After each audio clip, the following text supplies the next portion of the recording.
Professor Homer Wesley Refuerzo. Sir Homer, take it away. Good evening, everybody. No, actually, ito yung penultimate na session natin. The first part of the next session yung sa June 26 mag-i-end na yung caravan. No, and we will go on to another aspect, no, of ministry. Pero this is for tonight we have a review, no, yung parang summation of the first five sessions natin, and then we go on to second part, no, yung ecumenical models na ano of young adult ministry. So we'll start with this, developing a like we did last time. We are going into some nitty gritty, and then after this summary or review, gusto kong malaman ano pa ba gusto natin, no? Because this part summarizes it. Okay, so developing young adult ministry in your local church or planning group, or uh, this is the Maya Caravan. Next slide.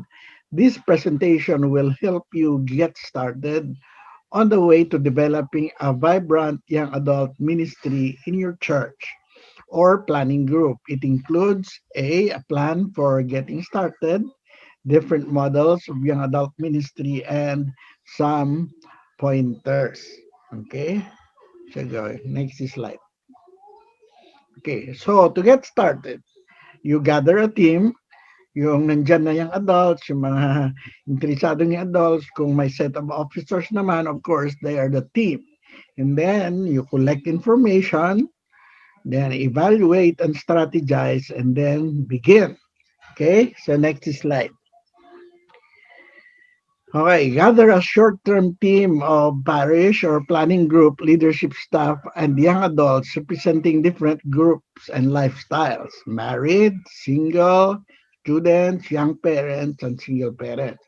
So, para bang i-meet lahat ng young adults, gather them all together, no, gather them all together and represent, of course, yung iba-ibang categories ng young adults. And then this group only needs to commit to a few meetings to help look at the issues and develop a plan.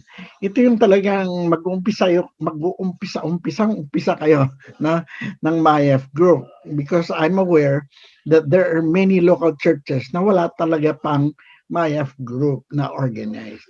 Kasi ito is like gathering all the MyFs together. Okay, next slide. From the parish, what's already happening? No, mag-gather kayo ng information, okay? What's already, collect information kasi itong magiging basis ng planning. What's already happening for young adults? Where are they already connected to the parish? No? How is the parish doing with the young adults they encounter?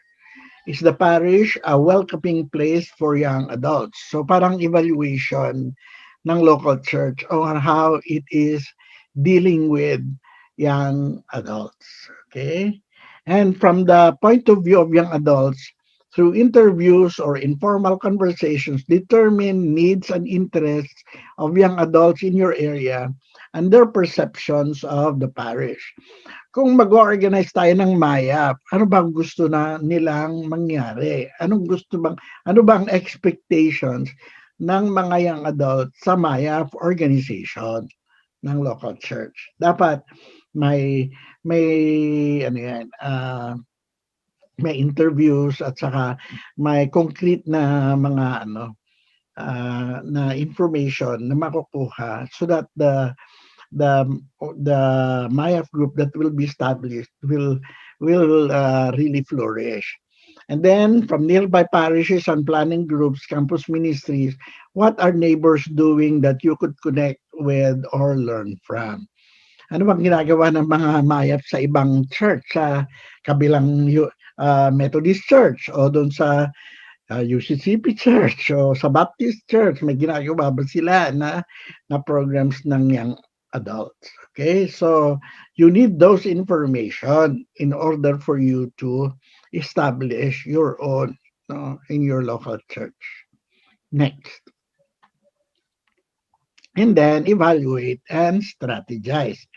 The team should look at the information collected, consider the needs of the parish and young adults as well as the staff volunteer and material resources available. No, from the information gathered, no, plan, no, yan, tingnan what is available and then be focused and realistic and develop your plan. Ang sinasabi dito, parang start on level ground. Yung hindi hindi masyadong matayog yung programa, kundi talagang relevant at tama dun sa mga mag-a-attend, yung mga prospective na attendees and of course members ng MAYAF. Okay? Next slide. Now, these are some organizational models. No, organizational models. Last time we looked at programmatic models. No, ito organizational models. No, ito is an event model. Ibig sabihin, okay, a coordinating committee plans and publicizes freestanding events. Young adults can come and join when they can, but don't have to join. And then, committee members don't have to attend every function, but do need to possess a high level of responsibility and be good at follow through. Ibig sabihin, ang programa ng MAYAF ay events lang, mga events lang. No? Ibig sabihin, halimbawa, well, let's have a Valentine's party. No? Then we'll have, what's this? Like an outing. That's also an event. Or yung, no, okay, let's have an Independence Day lecture, no? Kagaya ng ginawa kanina ng UTS, no? Tungkol sa ano, yung 500 years of Christianity, mga ganun, no? So these are events. These are just events where the Maya are invited to attend, no? Maganda kasi itong pang-umpisa eh, yung bang may mga significant na events na gusto nyong i-celebrate. Tapos, parang yung mga okasyon na to, ito na yung pag-uumpisahan ng bonding ng mga ano young adult. Okay? So the event model. The second model, the next is the interest or lifestyle group model. Pairs or small groups of young adults plan and offer ongoing gatherings of other young adults like them. A young couple could start a group for other young couples. Na, pwedeng married couple, young married couples fellowship, ganyan. Other groupings might include singles, returning college students, college age, interest groups, hiking or sports, service, or Bible study, or travel, or supper club. All groups could gather together occasionally for larger events. Ito ay interest groups. Halimbawa, no? May Zumba group. Yan. May TikTok group. May kung mga interest groups lang talaga sila, no? Nila and or ito nga yung married couples, pwede namang college age students, mga ganyan. Ito pa nga, ngayon nga may mga biking groups, bicycle groups na they gather together on Saturday mornings and then bike together, ganyan. No? Or it can really be a Bible study group, no? So yan. So it's an interest or lifestyle group model. You organize according to that, no? Mabuti na yung merong pagsisimulan, no? Ito, pagsisimulan nila, yung mga interest nila, grouping nila, no? Small groups according to their interests. Okay? And then the next model is the one group model. A group led by a small team meets on a regular basis. Meetings could take on a study, prayer, social, or service function, or might be a combination of this. People can join the group at any time. The one group model offers a stability that can contribute to growth over time, but must pay special attention to welcoming new members to avoid cliquishness. Okay? Ito naman, parang, halimbawa, umpisahan natin dun sa set of officers pa na lang. Yun na lang muna yung na wala pang basta they meet on a regular basis, they for study, prayer, no, or social service. Basta mayroong isang grupo, core group ang tawag dito. This is the core group model. May core group talaga na buhay, no? Tapos, basta maging welcoming lang, maging regular lang. Ang problema kasi kung minsan pag walang regular na activity, ang hirap mag-invite kasi wala kang pag-i-invitean. But kung may regular activity ang MIAF, yung core group, and then through time makakapag-welcome ng members, no? Parang start small with the core group, and then that core group can really become yung bigger by having regular activities, no? Ganoon naman talaga yung mga maraming organizations basta mag-umpisa sa core group who are committed, no, young adults, and then they simply be devoted to the activities that they plan, and later on, no, there are others will get interested, no, and of course if they are friendly and approachable, then they are able to uh, invite others to join them. So this is the one group model. Okay, the next is the small Christian community model. Okay, use the small Christian community model to develop SCCs of young adults. As with any SCC program, support and resourcing from the parish needs to continue.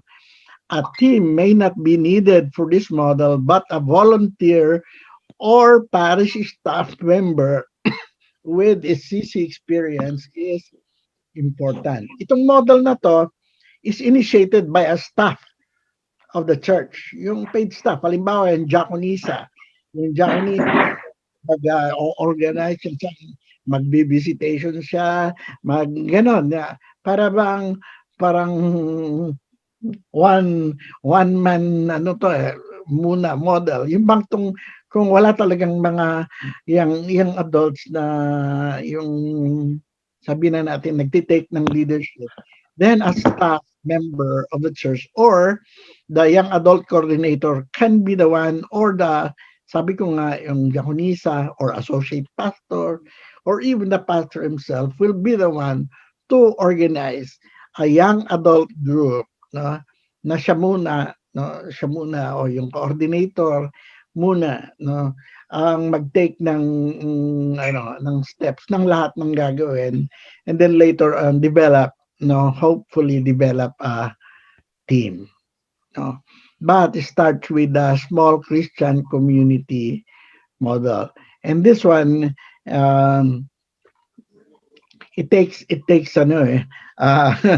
uh, charisma. Yung mga medyo, this is charismatic model yung bang very charismatic leader is able to invite as or gather a small Christian community, no, that revolves around the leader, and then later on becomes, of course, an organization of young adults. And then there are pointers. There are pointers. Personal invitations are dramatically more effective. Bakit?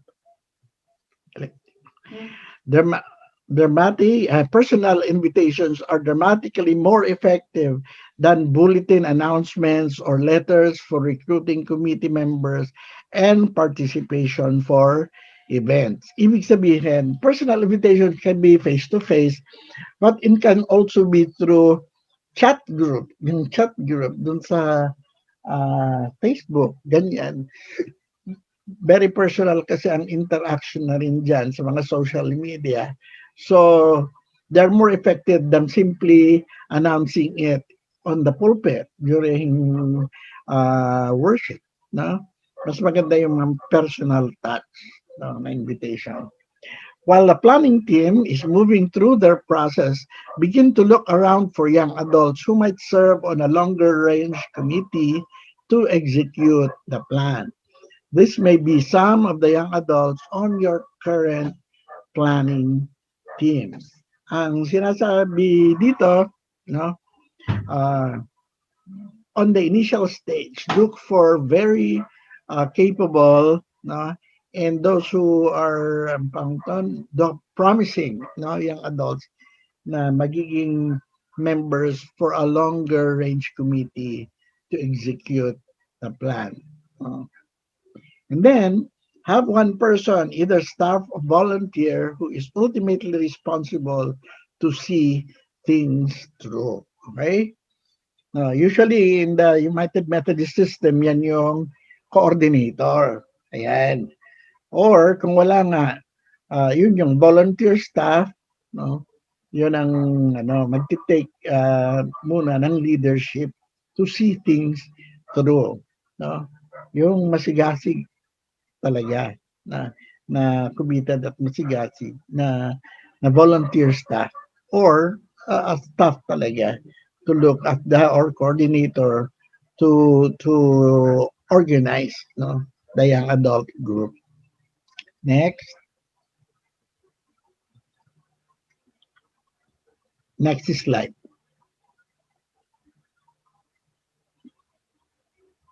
Okay. Of course, this one is is for leaders. Don't try to do everything, no? Lalo na yung pastor. Better to serve one group well and grow from there than to cast the net too wide to begin with and attract no one. Ibig sabihin, huwag kayong planong napakarami, no? Tapos hindi naman mai-implement ng mabuti, no? So start small and start with one group or some programs and don't cast the net too wide, no? And then wala namang mangyayari. Mas mabuti na yung kahit you start small but start yung bang magandang simula, yung hindi ningas kugon, gano'n. Ayan. And then be careful with language. Young adults can mean different things to different people. Be clear about who you are inviting. Like, for example, young adults in their 20s and 30s, okay? Or college age young adults, or singles over 21. Ayan. Siyempre, kung may mga specific programs and activities ka, specific din yung para kanino ba ito, no? Parang for this event, we're inviting all singles over 21 to join because we will have a free discussion on ayan, gender and sexuality. Yan. And then, that's a very specific activity and very specific din ang target audience niya. So it will be more ibig sabihin, inviting because it is especially tailored towards some people. That's the way to encourage or attract. And then don't be discouraged if your initial efforts flop. Evaluate and try again, and once is almost never enough. Okay? So, kung hindi nag-work yung first activity, huwag kang ma-discourage because once is never enough, you know. So, keep on trying. Yan. And yan ang and then, mapipindot mo din kung ano yung kanilang tawag doon, soft spot no? Yung then you're able to organize young adults kasi nakuha mo rin kung saan ang kiliti nila, no? So those are helpful pointers. Okay? The next slide. Now, ito is really more of a summary of the first four sessions that we had. Okay, these were the goals. These were the goals of the young adult ministry. First is journeying in love with young adults in Jesus' steps. The second is journeying in faith with young adults in the church. Okay? Mali pa yung English na. And then the third is journeying in service with young adults in mission to the world and journeying in fellowships with young adults in a peer community. Kung napapansin nyo, yung bawat session, tinake natin yan, bawat goal. Okay? So next slide. This is simply a wrap up, no? So the first one, the first goal was journeying in love with young adults in Jesus' steps. Now, the objectives are this is to foster the personal and communal growth and education of young adults toward a relationship with Jesus Christ, leading to Christian maturity. Very basic yan sa bawat membro ng church dapat o is magiging Kristiyano. No? It's really relating people to Jesus Christ in love. Then the objectives is spiritual formation and direction to help young adults develop their spiritual life rooted in a personal relationship with Jesus Christ as their Redeemer and Savior. So that's the first objective. The next slide. The second objective is religious education and formation to help young adults appreciate the teachings and traditions of the church through catechesis or confirmation class, no membership class, religious education, and pastoral care. And the third objective of goal one is vocation discernment to help young adults understand vocation as primarily a call to holiness and Christian maturity lived through single or married life, the full-time ministry, the diaconate, or religious life. No?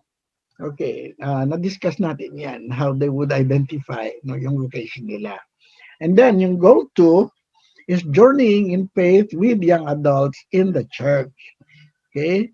So to make contact with young adults and invite and welcome them to participate in the life and mission of the Christian community which proclaims Jesus Christ by preaching the gospel. So this is more on the relationship with the church. The first one is a relationship with Jesus Christ, a personal relationship with Jesus Christ. The second is the young adult's journey with the church in faith. So the objectives is evangelizing outreach to identify places where young adults gather and to personally connect with them with the church by listening to their concerns, hopes, and dreams and welcome them into the community of faith. Okay? Na-discuss natin yan. Next, forming the faith community to invite, empower, and enable young adults to participate in the life of the church through worship, community life, small faith communities, and evangelizing efforts, and on committees, in ministries, and in renewal movements and organizations, which means uh, the young adult should be part of the structure, become part of the structure of the church, mga committees, sa mga organizations, sa mga movements, sa mga small groups. Of course, nandiyan na yung worship. Of course, that's given. No? So they should be part of the faith community. And the third one is to provide activities, visitations, counseling opportunities which respond to the spiritual and developmental needs of young adults. Siguro, I hope that we will do this because sa palagay ko, nagkukulang tayo din sa pastoral care talaga sa mga young adults. Okay? Now let's go to goal 3. Okay? Goal 3 is journeying in service with young adults in mission to the world. To invite young adults through healthy relationships, work, and studies to embrace the mission of Christ, to promote the building of the kingdom of God in the world today, thereby bringing about the transformation of society. Ito naman yung engagement ng young adults sa buhay ng lipunan at ng mundo. So the objectives is first, forming a Christian conscience to help young adults form their conscience based on the gospel and on the church's moral and social teachings. Meron tayong social creed, no? Yan, at saka social principles that form our Christian conscience in our engagement with people in society. Next slide. Okay. Ito na yun, educating and working for justice. Importante lang. Especially because they're young adults to provide educational and service opportunities for young adults to practice the gospel values of justice, peace, and care for the less fortunate in the workplace, at home, and in the local community. Ito yung involvement ng mga mayap, no? Yan yung mga medical, optical, dental, evangelistic, and legal. And of course, no, yung working for justice. Then, developing leaders for the present and the future. To invite, train, and support and mentor young adults to be leaders in society and church life. Marami kasi mga adults natin, mga involved talaga sa community. They are lawyers or doctors or carpenters or ano. They should be given leadership to be able to parang exert a strong influence, Christian influence in the community and society. Okay? And then we go on to goal 4. Okay? Ito yung specifically for the MAYAF organization. Journeying in fellowship with young adults in a peer community. Okay? So ito na yung community of peers, which is the MAYAF. To help young adults develop relationships with peers who share similar values and beliefs, which nurture and strengthen their faith, thereby creating communities of support. Okay? Objectives is one, forming faith communities of peers to provide opportunities for young adults to find among their peers the necessary support and encouragement as they journey through life and fulfill their mission to the world. Talagang very important yung peer group yung young adults with young adults, together with young adults. So that's why it's important to establish a young adult fellowship, because that gives them the peer support and encouragement as they journey through life. Okay? Ito yung bonding ng magkakaedad at magkaka-level ng status sa buhay. Okay, next slide. And then, developing peer leadership to help young adults become leaders not only among their peers but within the larger community. Ito na yung sinasabi ko kanina, yung organizing to develop leaders. And then, identifying a young adult team to urge each parish, movement, and organization and campus to identify a team to advocate and respond to the needs of young adults. No? I hope, no, because observation ko, parang wala yatang gaanong strong na young adult team, no, kaya yung mga young adults natin sa local church ay hindi gaanong organized, no, o nagpa-function. Okay, I think that's the summary of what we did for the first part of our caravan module. Okay? Siguro dito at this point, gusto kong kasi magmo-move on tayo sa second part which is sa switch. Iba, no? Iba, more academic tong second part eh merong meron ako pipresent na sinamarize ko na dissertation na na-publish na libro, yung Young Adult Ministry Ecumenical Examples and Pastoral Approaches for the Christian Church. So, but before I go to that, may parang may mga tanong yata. Or may gusto ba kayong remarks? That's a summary of the first part of our caravan module.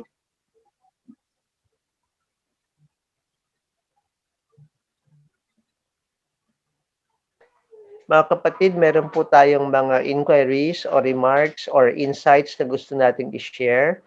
Thank you very much po, Sir Homer, sa napagandang wrapping up ng first part ng ating Caravan series. At we were able to tie the loose ends together. Kumbaga, nakita natin yung bird's eye view nung kabuuan ng pinagdaanan natin during the past session. So, it is a very nice summary, but at the same time, it broadens our perspective um, in understanding the previous sessions. Meron pong And gustong also, mag-share o nitty-gritty na magtanong? rin, Bishop, ng how to start off. Yung gano'n, di ba yung part? How to start off, gano'n. Yes, So, maganda, maganda. Iyon ang gusto ko ring i-emphasize na sa unang part ng series na to, talagang in-invite tayo ni Sir Homer, what will be our first steps, no? tsaka yung goals. Yes. Ano yung uh, sense of purpose natin? Bakit ginagawa natin ang mga to? Kasi sa lahat ng activities natin ay we have a sense of purpose. May goals tayo, may objectives tayo. Hindi pwedeng, sige, mag-outing tayo. Pero ano yung purpose ng outing na yon? Ganon. Nasaan ang Panginoong Diyos doon? Nasaan ang pananampalatayang Kristiyano doon? Hindi ko mag-outing tayo o kakain tayo ay itsapera ang ating relationship sa Diyos. Ganon. Ang sinasabi ni Sir Homer sa atin, kahit mga events model ay nakasentro pa rin tayo sa ating pagmamahal sa Diyos. Ganon. I mean, I have a feeling kasi, Bishop, na kaya yung mga Maya, hindi sila solidly organized kasi parang kulang ng pundasyon. At ito yung pinapakita ko dito na no, you have 4 goals actually when you organize as a young adult in the church. Kasi may 4 ka na goals na gustong and so this will be your guiding na objectives na vision mo para magkaroon ka ng kumbaga minsan kulang sa commitment dahil sa hindi naman malaman talaga ano ba talagang gagawin natin. Ano yung parang ganon. Yung maraming ang nagsabi sa akin na ang tagal ko ng mayak, hindi ko nga alam kung paano yung yan, takbo ng mayak na yan, ganon. Yeah. Ang ganda nga nung journeying in love, journeying in faith, journeying in service, journeying in journeying in fellowship. fellowship. These are very favorite words. No? Paboritong salita ito. Pero sa Caravan lecture ay nakita natin na they can have a fresh meaning sa young adult life. Ganon. Alangan naman na mag-journey tayo na walang pag-ibig sa puso natin. Yung ganon. Mag-journey tayo na wala tayong intention na maglingkod. So these are very powerful actually words. yung pag-iigtingin natin, yung relationship ng adults, no? Sa kanilang pananampalataya by these keywords nga na that's how they are actually as young adults, that's how they practice their faith. Yun yung yung point diyan. Para para hindi sila lang kalutang o nawawala sa church na young adults. Parang ito yung binibigyan natin sila ng direction on how to parang involve as young adults in the church. Kasi na-absent sila sa church. Or yun yung time na tapos na sila sa MYF, na very strong sila dun sa MYF. Nung nag-young adults, medyo, sige, medyo iba naman. Ganun, parang dating.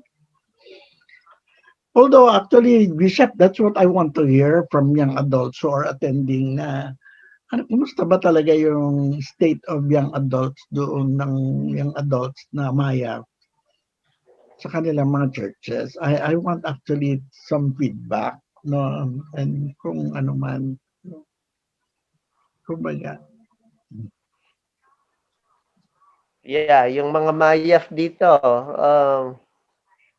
sino ba mga mayaf natin? I will have to guess. John Ralph. Bishop, Sir Oh, Biteng. Pastor Biteng, DS. Magandang gabi po, Bishop and our professor. Talaga naman ang aming professor when we were in Union Theological Seminary. Napakaganda yung mga tinuturo niya noon na mga ways on how to deal with the youth, the children. And it can be for the Maya, sir.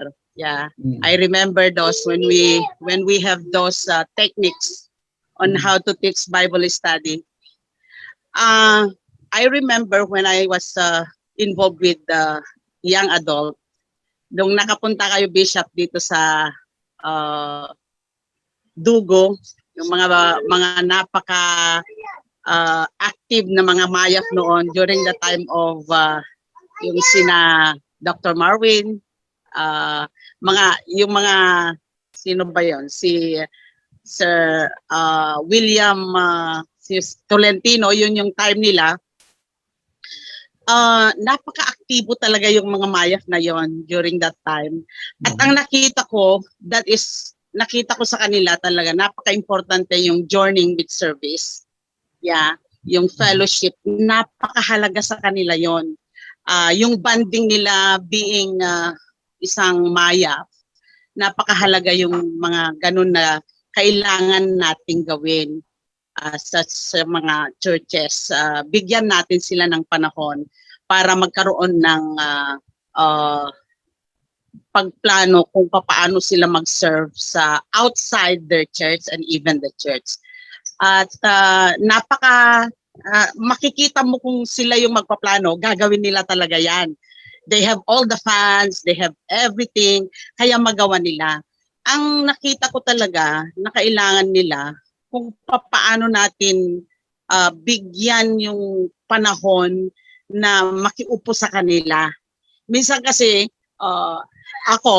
minsan nakikita ko kapag mga professional, matataas yung mga position ng mga maya, minsan nahihiya yung mga pastor na makikiupo sa kanila. Minsan kasi ito yung mga doon sa sa mga position. So ito yung nakita ko nung time ko na kasama ko si Dr. Marwin.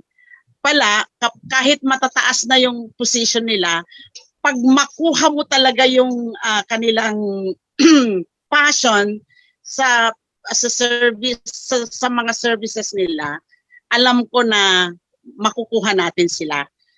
Lalo na yung mga medical missions, lalo na yung mga kung paano katutulong sa mga nangangailangan. Pag tinap mo sila, andali.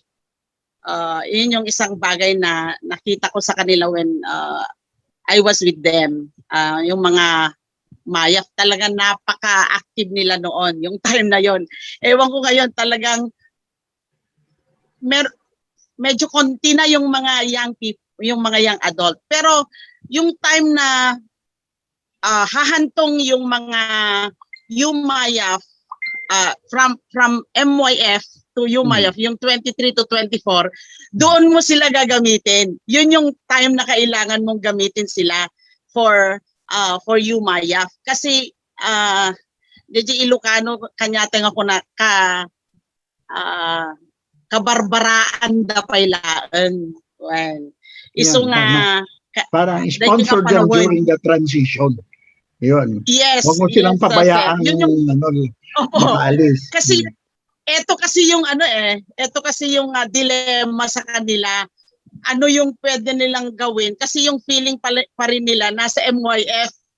Kaya hindi nila alam kung ano yung gagawin nila. Nasa MYF pa ako. Ano kay nakikita ko yung isang problem na yun, sir. Isang problem na hinaharap ng isang Yumaya. Yung transition.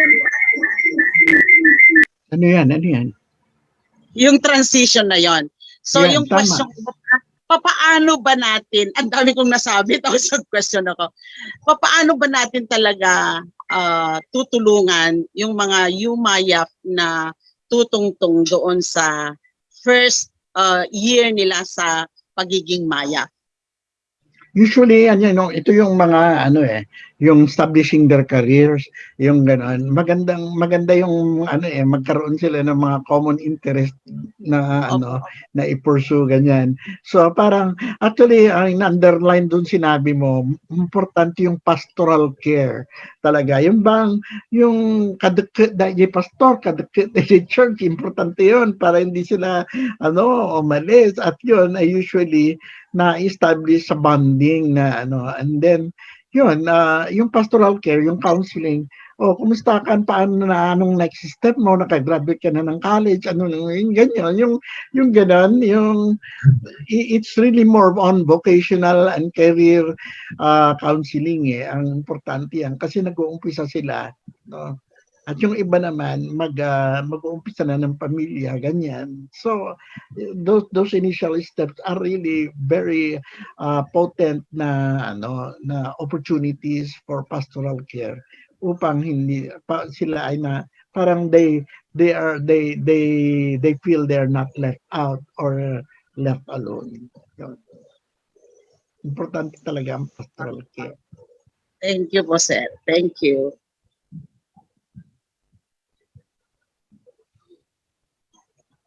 Pero yung Maraming tanong na salamat bakit po. umuunti ang Maya? Yes, maraming salamat po, DSL. While we are entertaining questions and insights that you want to share, I want to sound off, alert si kapatid na Rhea Oliver. Nandito ba si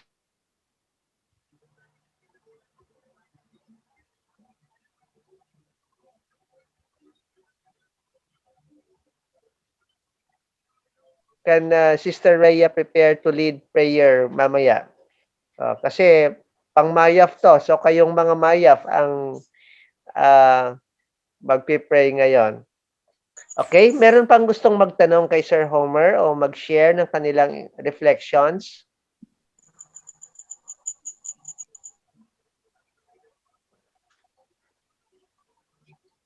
Kung we can go on with the part 2. Okay, mag-part 2 na tayo ngayon. Then pag-iisipan nila yung kanilang i-share habang. Yes. We have 9 minutes, Sir Homer. Yes. Or Okay lang. gusto nyo bang next meeting na lang yan? Kasi may yung part 2 is more on a dissertation na summarize ko lang, ganun. Pero actually, meron siyang yung continuation niya, yung final session next week. Yung may curriculum ang bawat model nito. So I'll just share briefly. Sige po. Okay. So these are ecumenical examples and pastoral approaches for the Christian church. Next slide po. Okay, this is a synopsis of models and methods for youth and young adult ministry, ecumenical examples, and pastoral approaches for the Christian church. All 4 models are distinct yet complementary. Okay, these are 4 models for youth ministry and young adult ministry are as follows. 1, the biblical hermeneutic model. Okay, may explain naman to eh. 2, the servant leadership model. 3, the liberation model. And 4, the Christian discipleship model. These are models na theological models, no, na na-develop sa isang dissertation niya. Okay, next slide. Okay, this is the first model, the biblical hermeneutic model. Biblical hermeneutics is a method that investigates and interprets the sacred scriptures so the holy texts have meaning and purpose for adolescent and young adult religious experience and expression. Biblical narratives are life stories, action stories, and universally relevant stories that impact contemporary worldviews.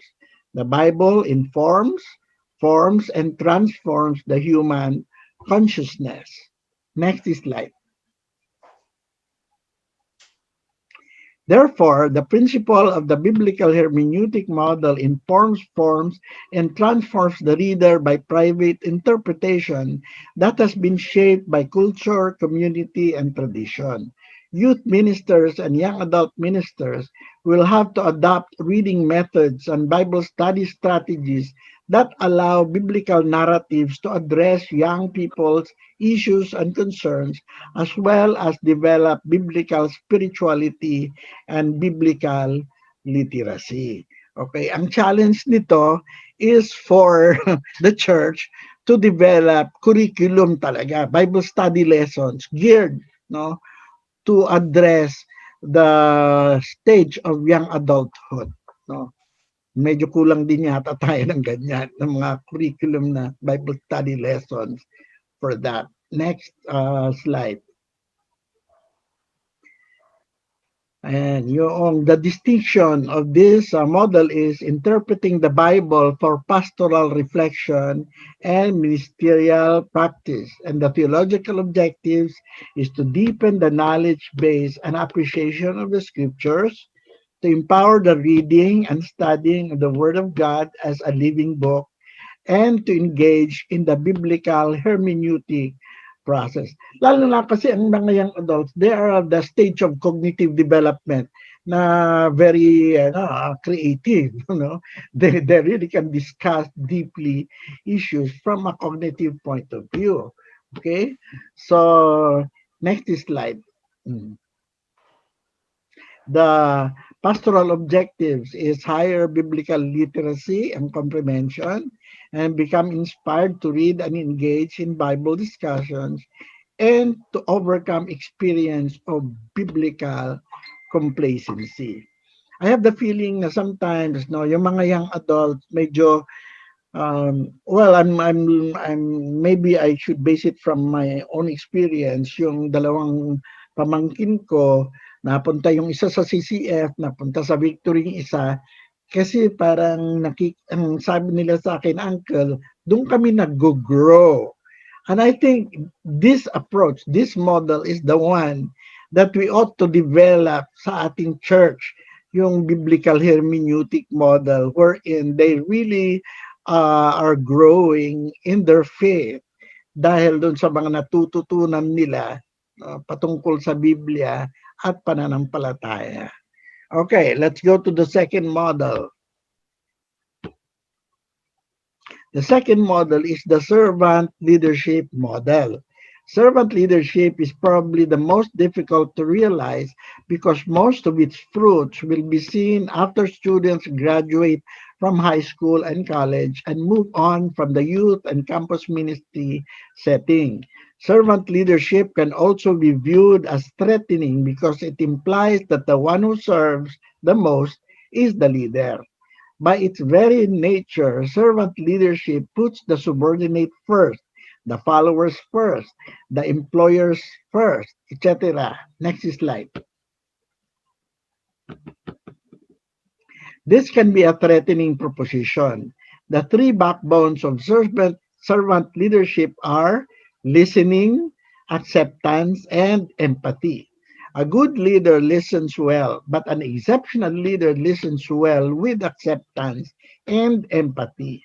The goal of servant leadership is to encourage and empower adolescents and young adults to become servant leaders within their home, school, community, neighborhood, and society thus transforming their spheres of influence and the world. So this one, the servant leadership is really more molding their heart to be really servants and leaders.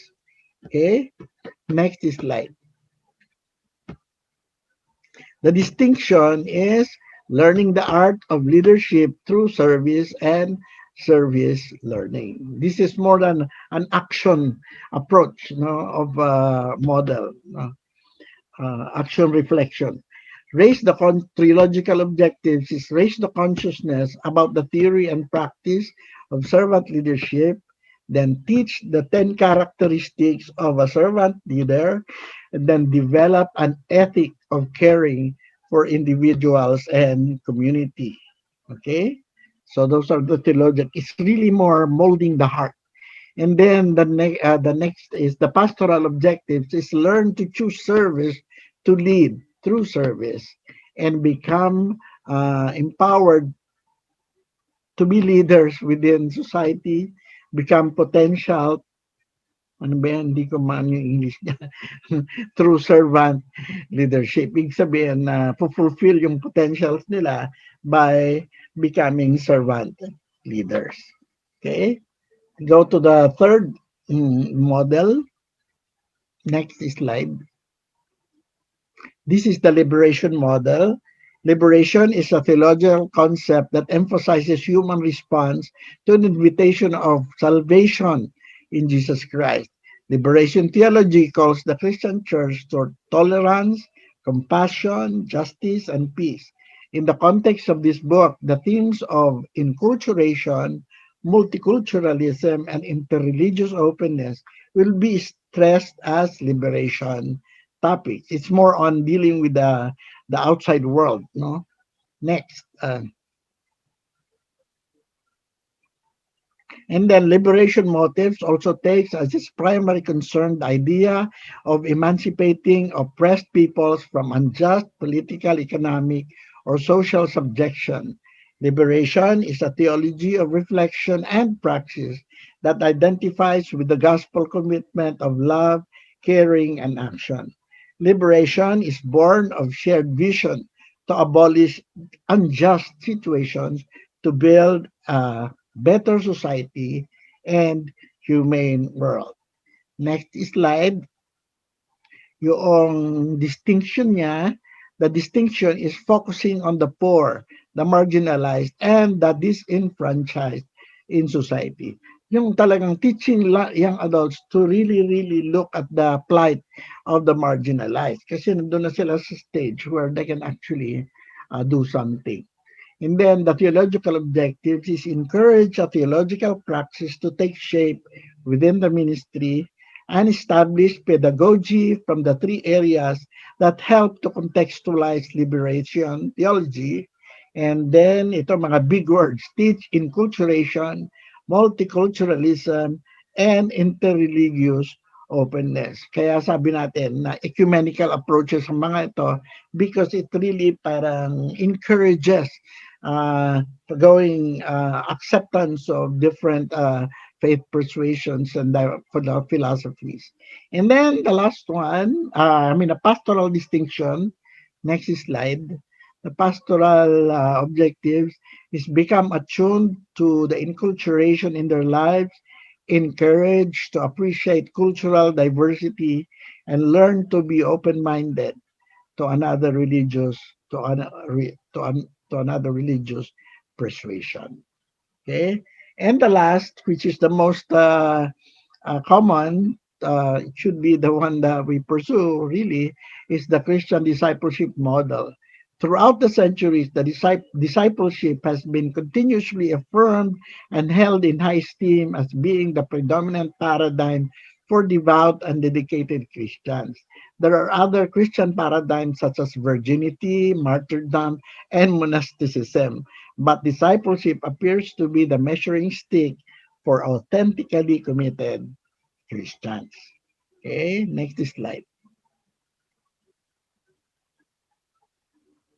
Christian discipleship, which has many interpretations, comes from the word disciple, meaning the one who learns or the pupil who follows the master. That is, all Christian discipleship flows from Jesus Christ. This particular model examines the 8 categories of discipleship. Okay, ito yung mga spiritual na dimensions of discipleship. 1, community. 2, conversion. 3, faith. 4, leadership. 5, morality. 6, prayer. 7, service. And 8, spirituality. Okay? Next slide. Then the distinction of this model is living as a Christian disciple within a community of faith. The theological objectives is foster Christian adolescent conversion, teach about the 8 areas of Christian discipleship. Third, empower behavior on the vertical, horizontal, and internal levels of Christian growth. And then next slide, the pastoral objectives is develop a conscience and responsibility in living, live as authentic Christians in the world, but not of the world, and faithful to God's call.